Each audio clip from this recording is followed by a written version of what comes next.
चलो बच्चों, आइए प्रश्न को पढ़ते हैं। मान लीजिए कि a बराबर -1 से 1 या हमें एक संवृत अंतराल दिया गया है। तो विचार कीजिए कि क्या a में परिभाषित निम्नलिखित फलन एक की आच्छादक या एक की आच्छादी है। और हमें फलन दिया गया है hx बराबर x मापांक x, और हमें जांच करना है। प्रश्न को हल करने से पहले हम लिख लेते हैं प्रश्न के लिए मुख्य अवधारणा। तो प्रश्न के लिए मुख्य अवधारणा मुख्य अवधारणा में हम प्रश्न को किस प्रकार हल करेंगे इस बात पे चर्चा करेंगे, और उससे संबंधित यदि कोई सूत्र होगा तो उसे भी लिखेंगे। तो यहाँ पर हम दो बातों पे विचार करेंगे। सबसे पहले हम बात करेंगे कि यदि कोई फलन एक एक ही होता है तो एक एक की जांच कैसे की जाती है, उसको समझिएगा। तो संक्षेप में लिख लेते हैं इसको। हम यहाँ पर क्या करेंगे, एफ ऑफ x1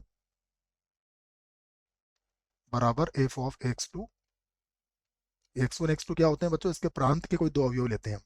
ऐसा लेने पर अगर एफ ऑफ x1 बराबर एफ ऑफ x2 को बराबर लेने पर हमारा क्या आ जाए, x1 बराबर x2 आ जाता है, तो हम कहते हैं कि फलन हमारा क्या है, एक एक ही है ना। ये संक्षेप में लिखा गया है। x1 x2 यहाँ पर किसके अवयव है, फलन f के प्रांत के अवयव है। उसके बाद आच्छादक,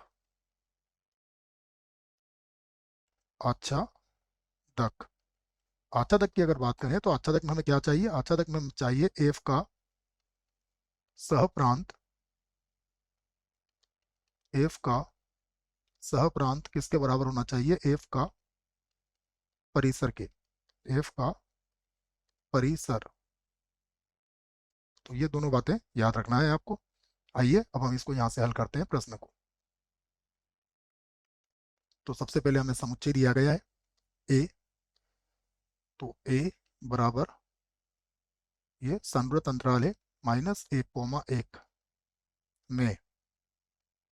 में जो फलन परिभाषित किया गया है वो है hx बराबर x, और मापांक के अंदर कितना है, x। तो यहाँ पर आप कह सकते हो कि h का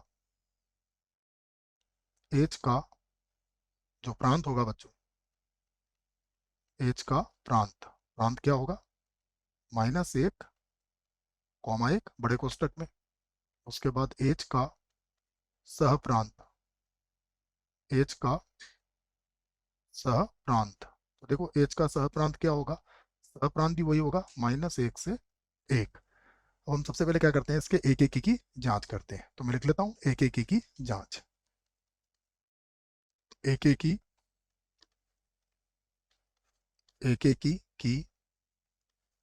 की जांच।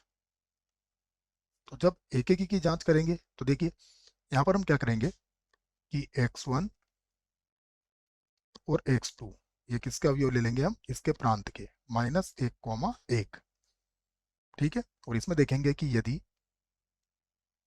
यदि h ऑफ x1 बराबर हो h ऑफ x2, तो इससे हमारा तात्पर्य क्या होगा, इसका अर्थ हुआ कि x1 मापांक x1 बराबर ये हो जाएगा x2, और मापांक के अंदर क्या आ जाएगा, x2। देखो ये बराबर है, इसका अर्थ ये हुआ कि यहाँ से x1 किसके बराबर होगा बच्चों, x2 के बराबर होगा ही होगा। क्योंकि यहाँ पर यदि x1 और मापांक x1 बराबर है और x2 और मापांक x2 बराबर है, तो x1 x2 सदैव क्या होगा, बराबर होगा। चाहे आप x1 x2 के मान -1 और 1 के मध्य कोई भी मान ले लीजिए, हर बार ये क्या मिलेंगे आपको, x1 x2 बराबर ही मिलेंगे। तो यहाँ से आप कह सकते हैं कि अतः अतः f नहीं बच्चों, है ना, h। अतः हम इस बात को कह सकते हैं कि अतः h क्या है, एक एक ही है, एक एक ही एक एक ही है। तो h हमारा एक एक ही तो हो गया। अब हम आच्छादक की जांच करते हैं इसकी। तो आच्छादक की जांच, आच्छादक आच्छादक की जांच। देखिए आच्छादक की जांच करेंगे तो सबसे पहले हम क्या करते हैं, देखिए हमें जो प्रश्न दिया गया है वो क्या है, एच एक्स बराबर क्या है, एक्स, और मापांक के अंदर क्या है, एक्स। और यहाँ जो एक्स का मान है वो क्या है, वो -1 और 1 के मध्य होगा। अब आप देखिए कि हम इस बात को कहेंगे कि यदि एक्स जो है वो किसका अवयव है, मापांक -1, ठीक है। तब देखो x का मान तो ये लेंगे बच्चों, आपको मापांक क्या करेगा, उसको धनात्मक मान कहेगा केवल। तो यहाँ पर हम कहेंगे यदि x जो है -1 और 1 के मध्य है, तब x और मापांक x, ये जो होगा, ये मान भी क्या मिलेगा आपको, ये मान भी किसके अंतर्गत आएगा, -1 और 1 के अंतर्गत ही आएगा। क्यों आएगा, देखो x का मान यदि आपने कोई भी मान रखा बच्चों, तो -1 अगर आप रखते हैं तो देखो x का मान यहाँ पर -1 रख लीजिए, मापांक के अंदर जो -1 होगा तो वो तो +1 बन जाएगा, तो हमारा उत्तर कितना आ जाएगा, -1। यदि +1 रखेंगे तो +1 आ जाएगा, ठीक है। उसके बीच में मान लीजिए आप 1/2 रख लेते हैं, तो 1/2 इधर रखेंगे, आप इधर भी 1/2 रखेंगे तो कितना मिल जाएगा आपको, 1/4 मिल जाएगा। अगर -1/2 रखेंगे तो -1/4 मिल जाएगा। इसका अर्थ ये होगा कि x और मापांक x का मान भी सदैव क्या मिलेगा आपको, -1 और 1 के मध्य होगा होगा ठीक है बच्चों। क्यों, क्योंकि x का मान -1 और 1 के मध्य है, इसलिए ऐसा संभव है। यदि 1 से बड़ा होता तो हम यहाँ पर कह सकते थे हो सकता नहीं होता, परंतु इस स्थिति में तो ये हर बार -1 और 1 के मध्य ही मिलेगा, ठीक है। आइए, तो हम इस बात को समझ गए हैं कि x मापांक x का मान क्या होगा, -1 से 1 के मध्य होगा, बड़े कोष्टक में, संवृत अंतराल में। और ये हमारा किसके बराबर है, इसका अर्थ यह हुआ कि जो f(x) का मान है, इसका मतलब हुआ कि जो f(x) है वो भी क्या होगा आपका, अतः यहाँ लिख देता हूं मैं,